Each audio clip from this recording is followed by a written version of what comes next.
Hello everyone, in my previous tense video we learned what is tense and we learned about the three types of tenses, i.e. present, past, future.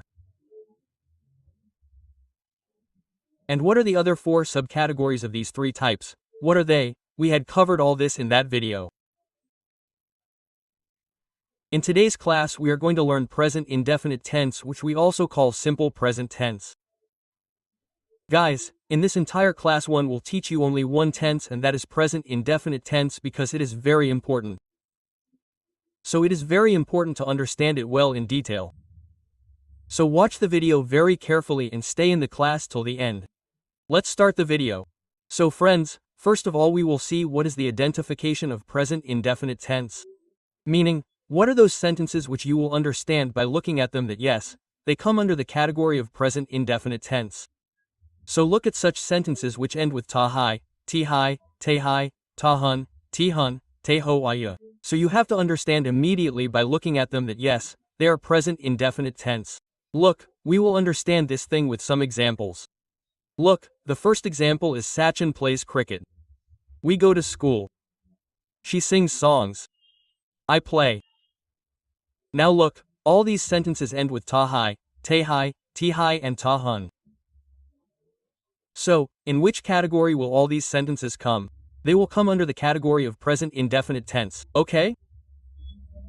And all such other sentences which end with ta, ti, we will put them in the category of present indefinite tense.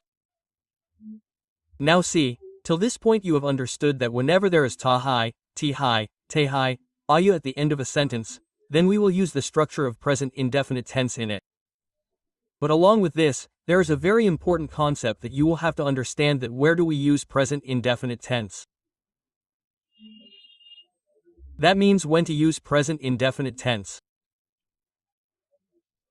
See, we use present indefinite tense to tell habits, daily routine, universal truth and general facts. See, what does habit mean? Habit means habit. Like I drink coffee every morning. This is my habit.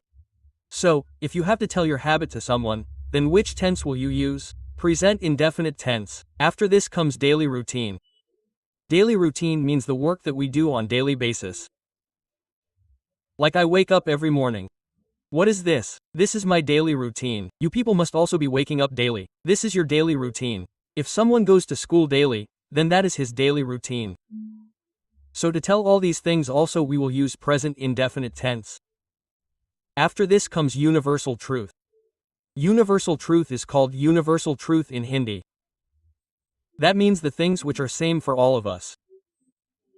It can be something for one and something else for the other. Like the sun rises from the east. This is the same for all of us. No one can say that the sun rises from the west or from the south. No, after this comes general fact. Like water boils at 100 degrees Celsius. So what is this? This is a fact. So whatever facts are there, universal truths, daily routines or habits, to tell all these things we will always use the present indefinite tense. Now further we will learn to make sentences in the present indefinite. See, in this video we will learn to make four types of sentences. First is affirmative sentences. Second comes negative sentences.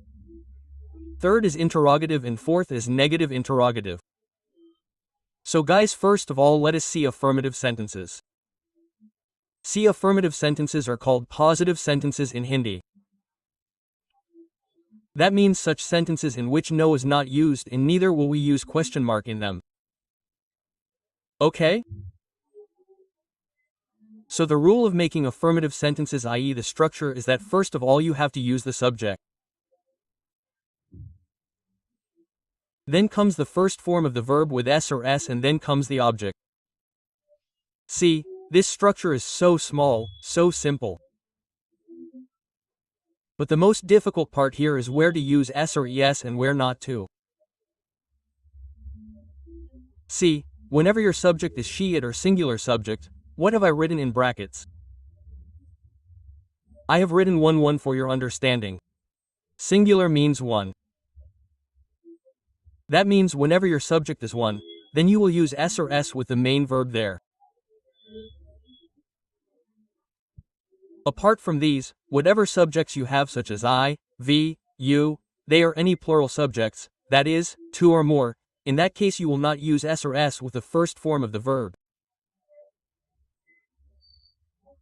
Now many people must have understood that yes, if our subject is plural, then we do not have to use ses, and if it is singular, then we will use any of s or s. But it is very important for you to understand that with which verb you should use s and with which verb you should use s. So see, there are some rules for using ses, there are some rules. We will see those rules later in this video. See, the first rule that comes in the rule of using s or s is that if the last letter of the verb, i.e. the main verb, is osxsh or ch, then use es instead of s. How? See, for example, go. What is the last letter in go? O. So that is why when we use s with go, it becomes goose. Similarly, tax. The last letter in tax is x. So we will use es and it will become taxes watch. In watch also the last letter is ch, so we use s. In pass the last letter is s. So here also we will use s. See, in wash also there is sh in the last, so we use s. And in teach also there is ch in the last. So we will use s. So in this way go becomes goose. Tax becomes taxes. Watch becomes watches. Pass becomes passes. Wash becomes washes. And teach becomes teaches. And when does all this happen? When your subject is she, it, or singular. Clear? Now see, the second rule of adding s or s is that if there is y at the end of the verb, i.e. main verb, then y is changed to I and s is added in front. For example, in study, if there is y at the end then y is changed to I, and if s is added in the end then it becomes studies. In try also there is y at the end then y is changed to what? I, and if s is added in the end then it becomes try. Similarly, in carry also y is changed to I, and if s is added in the end then it becomes carries. And the third rule of this is that if there is a vowel before y then y is not changed to I. Then just s is added. See, I will explain to you. Vowel means vowels. How many vowels are there? 5. Which ones? A, I, O, U. That means if whatever verb you have has y at the end, and if any of these 5 is coming before y, then you will not change y to I. Then you will just add s with y, okay? See the examples. Like play. Play has y at the end, but what is coming before y here? Vowel means a vowel. So if we simply add s after y, then it becomes place. Similarly, see in buy also, there is y at the end but there is a vowel before y, so if we just add s, then it becomes bias. And see in ob also, there is y at the end but what is before y? A vowel. So if we just add s here, then it becomes obese. Okay? So now we will learn to make affirmative sentences. See the structure. I told you earlier that the first form of the verb will be used with the subject and s or s will be used with the first form of the verb. If your subject is singular then your object will come after that. See, we will understand this thing with examples. The first example is we play cricket. So what is your subject here? We. That means your subject is more than one. That means this subject is plural. So here we will not use s or s with the first form of the verb. So we will simply say we play cricket. Here we are your subject. Play is the first form of your verb and cricket is your object. Now see the second example. Radha goes to school. So what is the subject in this whole sentence? Radha. And I told you that whenever our subject is one, we will use ses with the first form of the verb. So here our subject is singular subject. Only Radha is being talked about. So we will use ses. So we will say Radha goes to school. Because the English word for going is go. Because Radha is a singular subject, that is why we have used s here. Okay? See another example. My sister plays football. See, what is the English word for play? Play. Because here our subject is singular. My sister means we are talking about one sister. So that is why we will use s with play. So we will say my sister plays football. Now here if I say my sisters play football. So what is the subject here? Plural, because here my sisters have been talked about, that means there are more than one sisters. So that is why our subject is plural here. And whenever our subject is more than one, then we do not use s or s. So we will say my sisters play football. Now we will learn to make negative sentences. See, negative sentences are called negative sentences in Hindi. That means such sentences in which we use nahi. So the structure of making negative sentences is that we will first put the subject. Then we will put do or does. After that not, and after that the first form of the verb, then the object. Now see here guys, even if our subject is singular, we will not put s. Why? Because here, see, we already have s in do does. That is why we will not put s with the first form of the verb. Now a question arises here that with whom should we use do and with whom should we use does? So let's see this as well. See where to use do does? For this I will tell you a very good trick. If you relate to it, then you will be able to understand this thing very well. See what we have learned till now, that whenever our subject is he, she, it or singular, then we will put s or s there. This is what we have learned, right? Now use your mind a little and think in which of do and is, s or s is coming. See, it is common sense that in dis, s is coming at the end. It means that whenever our subject is he, she, it or singular, then we will use does. And apart from this, we will use do with all your subjects like I, we, you, they are plural subjects. We will understand with an example. See, Radha does not go to school. Now, in this, what kind of Radha is our subject? Singular. So we use does with singular subject. So we will use does. So we will say Radha does not go to school. Not will come after does because it is a negative sentence, and after not, we will directly use the first form of the verb. Remember that even though your subject will be singular, ses will not come with the first form of the verb here because we have used des here. See the second example. They do not go to school. Now what kind of subject is our subject in this sentence? Plural. And whenever our subject is plural, we use do with the plural subject. So we will say, they do not go to school. Now, next we will learn to make interrogative sentences. See, before understanding their structure, you have to understand the concept. Now see, interrogative sentences are of two types. First, those whose answer you can give only in yes or no. Like, do you play? Does Sita write? Do we study? Look at all these questions. You can answer them only in yes or no. So the structure of making them is that you have to first write do or does. Then you will put the subject. After that the first form of the verb and then the object, and at the end it is most important to put a question mark. See the example, do you study? Now what is our subject in this sentence? You. And I told you that whenever our subject is I, we, you, they, then we will use do. So we will first write do. Then we will write you. Our subject is you. And after that the first form of the verb in English for reading is read. So the sentence will become do you read? At the end we will put a question mark. See another example. Does he go to school? Now see in this sentence how is our subject? It is singular. So with singular subject we use does. So we will say does he go to school? First we put does. Then we put the subject i.e. hi and then the first form of the verb i.e. go. And whatever comes after that is our object. This is the first type. Now the second type is of wa family. That is, the one whose answer you cannot give only in yes or no. You will have to speak the complete sentence.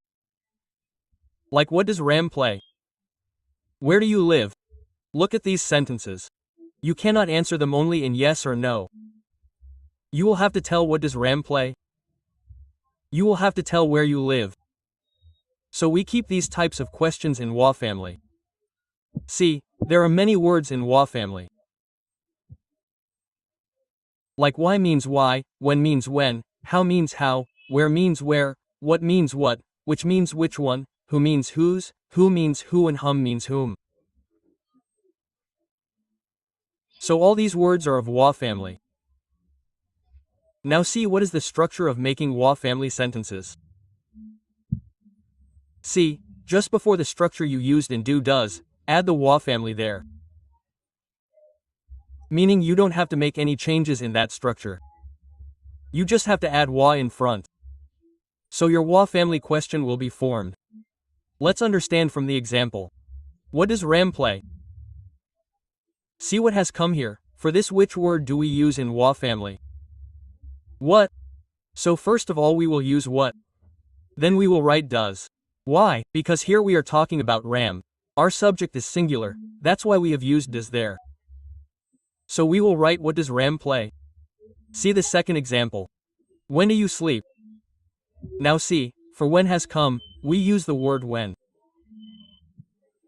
So first we will write when because our subject here is you, and with you we use do. So we will use do. So we will say when do you sleep? When do you sleep? When do you sleep? Now we will read our last category, that is negative interrogative sentences. That is, interrogative negative sentences. These are such sentences in which not is also used and a question mark also comes. So see, the structure of making a negative interrogative sentence is wa family plus do does plus subject plus not plus first form of verb plus object and question mark at the end. This structure is exactly the same as what we have just learned in interrogative. Only what has come in this, not has come after the subject. See, we will understand from an example. Does Sachin not play cricket? Now we can answer this question in yes or no. So we will start it with do does. Wa family will not come here. Now see, because Sachin is a singular subject, that is why we will use does here. So we will say does Sachin not play cricket? It is necessary to put not after Sachin because it is interrogative plus negative. So we will say does Sachin not play cricket? See another example. Why Sachin does not play cricket? Now see, in this you cannot answer it in just yes or no.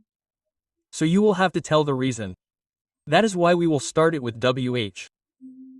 So for why we will write why, because Sachin is singular here, so similarly we will write does.